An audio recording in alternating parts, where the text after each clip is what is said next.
Airplanes were once considered a mere curiosity in warfare, but by 1918, they had completely transformed the battlefield. Find out how aviation changed the course of history and revolutionized military strategy in World War I. During World War I and World War II, these airplanes completely changed the way armies fought battles. At the beginning of World War I in 1914, few people recognized the military potential of airplanes. Many generals of the time, like Ferdinand Foch, commander of the French army, completely underestimated their value. Before the war, when asked about the usefulness of airplanes in battle, Foch responded that they had no significance at all. To him, aviation was just a curiosity without any impact on the war. In the first months of the conflict, military commanders continued to use traditional tactics, such as cavalry for reconnaissance and quick strikes. However, as the war progressed and trenches became predominant, horses lost their usefulness in reconnaissance.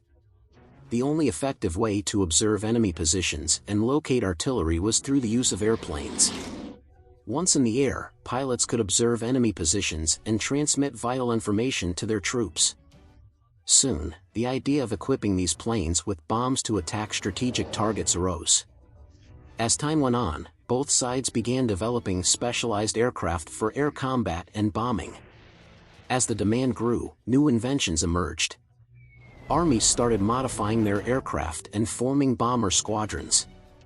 France developed the Breguet 14, a high-altitude bomber. The first prototype flew in January 1916.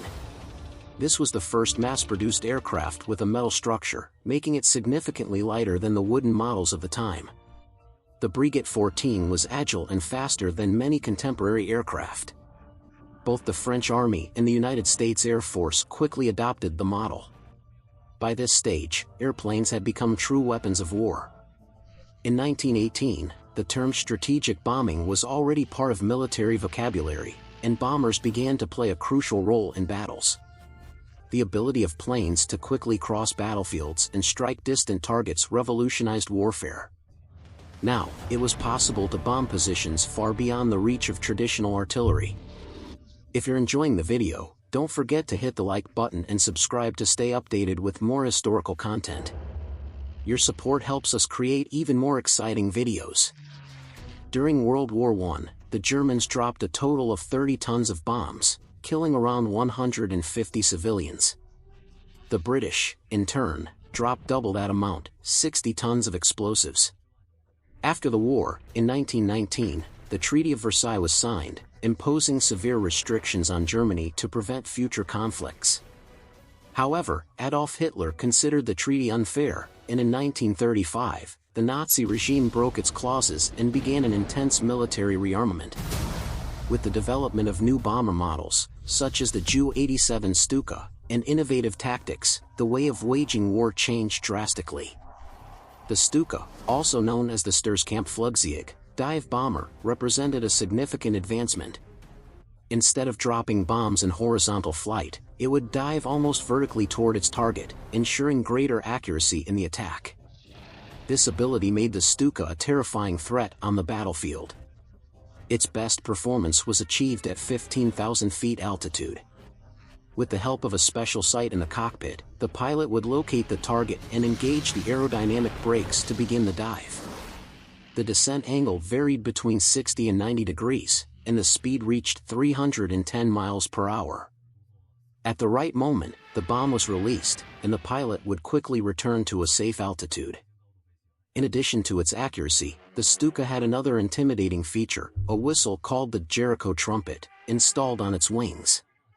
This device had no direct military purpose but emitted a terrifying sound during the dive, designed to create panic among enemies. At the beginning of World War II, the Luftwaffe had around 30 squadrons of Stukas. To test their effectiveness, Germany used these aircraft in the Spanish Civil War, which broke out in 1936. During this period, dictator Francisco Franco sought to establish a fascist regime in Spain, and Hitler saw this as an opportunity to experiment with his new air warfare tactics. As soon as the Spanish Civil War began, Hitler sent the Nazi Air Force to support Francisco Franco. On April 26, 1937, the Luftwaffe conducted an airstrike on the town of Guernica, located in the Basque Country. This bombing had not only a military purpose but also served as a test for the effectiveness of dive bombing. The principle of blitzkrieg was to concentrate forces in a fast and coordinated attack, combining highly mobile ground forces with the Luftwaffe's air support. German bombers, such as the Stuka, would create breaches in the enemy's defenses, allowing ground troops to advance rapidly. This tactic caused panic and disorganization in the opposing lines. The Stuka became one of the symbols of this strategy, being essential in destroying fortified positions and hard-to-capture targets. From 1939 to 1940, Nazi Germany conquered Poland, Norway, and France in rapid offensives. The Stuka bombers devastated entire cities as the Germans advanced. They were convinced they were invincible, believing no nation could stop them. In May 1940, the Germans surrounded the Allied forces on the coast of France. On May 24, Adolf Hitler ordered the Luftwaffe to do everything in its power to prevent the British evacuation from Dunkirk. The British and French soldiers were trapped in a strip of land just 6 miles deep, under constant attack by the Luftwaffe. The Stukas caused significant losses to the Allies. 240 vessels were sunk, and 84 Royal Air Force aircraft were destroyed. Despite this, the so-called Operation Dynamo managed to rescue 338,000 Allied soldiers from Dunkirk. It was the largest military evacuation in history and became a turning point in the war. However, one question remains: why did Hitler decide to halt the advance and allow so many British soldiers to escape? Historians still debate this decision today. One hypothesis is that Hitler did not want a direct confrontation with the United Kingdom at that moment. In 1940, his priority was not England or the United States but the Soviet Union. He knew that he could not fight two major enemies at once. This hesitation would cost the Nazi leader dearly. After the Dunkirk evacuation, the United States acted quickly to strengthen its allies. One of their main contributions was the deployment of the B-17 Flying Fortress strategic bomber. This aircraft, capable of reaching a top speed of 287 miles per hour and a range of 2,000 miles, became a key player in air raids over Europe. The B-17 was a heavy bomber with a large payload capacity, carrying between 40 and 60 tons of bombs. It became the backbone of the Allied strategic bombing campaigns in Europe, contributing significantly to the destruction of the Nazi war machine. The B-17 was a terrifying weapon, capable of performing a variety of missions efficiently. In May 1942, the first B-17s arrived in Britain, ready to face the challenges of combat and strike enemy targets. Its construction was impressive, resilient, durable, and reliable. There are photographic records of B-17s returning to base after sustaining severe damage, with large parts of the fuselage destroyed, yet still managing to land successfully. One might imagine that those times seemed full of romance for aviators, with their aircraft and aerial battles. But, in reality, once the plane took off, all romantic illusions disappeared. The missions were extremely dangerous. After analyzing the wreckage of downed B-17s, the Germans concluded that the most effective way to bring them down was to attack from behind. On average, 20 well-aimed shots could cause fatal damage. The more agile German fighters could surround the heavy bombers, making them vulnerable targets. Additionally, the B-17s needed to maintain a straight flight path at a fixed altitude, making their attack route predictable. If the escort fighters, such as the P-47 Thunderbolt or P-38 Lightning, had to return to base, the B-17s became even more exposed. Under these conditions, without protection from the German fighters' attacks and anti-aircraft fire, the mortality rate of B-17 crews reached alarming levels of 30%. The major mistake of the Luftwaffe in World War II was its strictly tactical use.